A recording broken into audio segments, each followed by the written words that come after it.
Assalamu alaikum wa rahmatullahi wa barakatuh, my brothers and sisters. I thought I'd let you know something very interesting, a beautiful development for all of us. So, Saudi Arabia's opened up quite a lot when it comes to the issue of visas.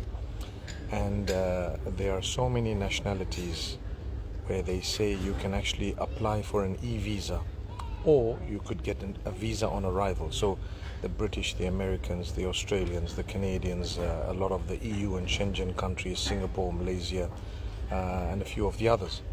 So you can actually do one of two things. You can either get a visa on arrival, so you just travel with that passport without any visa, any prior visa. And when you land, there is a desk called Visa on Arrival. You join there. There are kiosks as well. You can pay about $100 and something, and you then get a visa on arrival and you go through. But what's more interesting is that if you have a visa to go into one of those countries, a UK or US visa, I think it's a Schengen visa, Australia, Canada, you just got to confirm the exact nationalities. If you have, the exact visas. If you have those visas, you can actually enter Saudi Arabia without a prior visa and get it on arrival when you land in any airline. The condition is not that you have to fly on a Saudi airline. The condition is only that it has to be a multiple entry visa, and at the same time it should have been used a minimum of once, and also it should still be valid, right? In that case, you can use that visa just by virtue of having it with you. You can enter Saudi Arabia, or you can land in Saudi Arabia and get the visa on arrival, right? Similarly, if you're a resident of one of the Gulf countries, you have similar concessions. You can apply from the MOFA website, Ministry of Foreign Affairs, Saudi Arabia, to get a tourist visa into Saudi Arabia. But what is of greatest interest is the following. Any first degree family members of all of those I just mentioned now first degree family members, that means your parents, your brothers and sisters, or not brothers and sisters, no. Your parents, your spouse, or your children. Your parents, your spouse, or your children, right?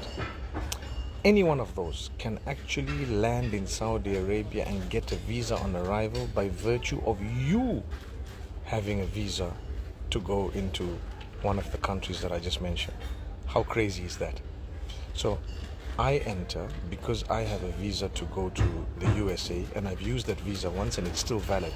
Not just me, my parents, my spouse, and my children will all enter because one guy, has a US visa. And so that's an amazing thing. So if you have a US visa or a UK visa, Canadian, Schengen, Australian, etc., and it's valid and you've used it once, not only you can enter, but who else can enter by the strength of your visa?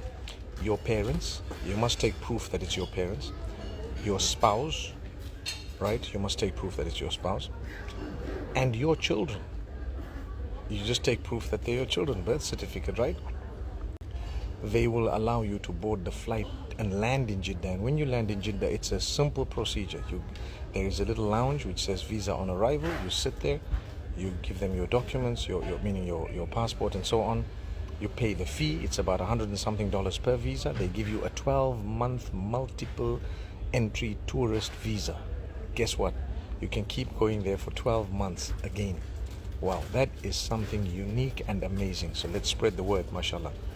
The idea is we get rewarded for your umrah just because we told you what to do.